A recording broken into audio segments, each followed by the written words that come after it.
தெரிந்தே ஏமாற்றும் நபரிடம் நியாயம் கேட்காதே. நம் வலியும் வேதனைகளையும் கடுகளவும் அவர்கள் உணரப்போவதில்லை. இன்னைக்கு நம்ம இட்லி மாவை வச்சு குழிப்பணியாரம் எப்படி செய்யறதுன்னு பார்க்கலாம். ஒரு பவுல்ல 4 கரண்டி இட்லி மாவு எடுத்துக்கலாம். கூடவே 2 ஸ்பூன் அரிசி மாவு, 1 ஸ்பூன் கோதுமை மாவு, கொஞ்சமா துருவின தேங்காய், கொஞ்சமா ஏலக்காய் பொடி போட்டு கலந்து வச்சுக்கலாம். இப்போ ஒரு பாத்திரத்துல கொஞ்சமா வெல்லம் போட்டு 1 மடக்கு தண்ணி ஊற்றி வெல்லத்தை நல்லா காய்ச்சிக்கலாம். இப்போ வெல்லம் நல்லா கரைஞ்சதும், பாகுபதம் எதுவும் தேவையில்லை, வெல்லம் கரைஞ்சா போதும். வெல்லம் கரைஞ்சதும் ஒரு ஃபில்டர் வச்சு பாகை வடிகட்டி மாவோட கலந்துக்கலாம். வெள்ளை பாகையும் மாவையும் நல்லா மிக்ஸ் பண்ணி எடுத்து வச்சுக்கலாம்.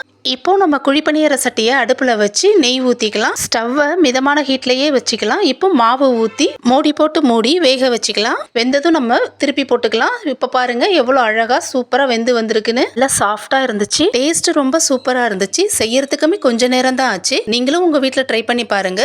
எப்படி இருந்துச்சுன்னு கமெண்ட் பண்ணுங்க. நெக்ஸ்ட் வீடியோல பாக்குற வரைக்கும் பாய் ஃப்ரம் லச்சு vlogs.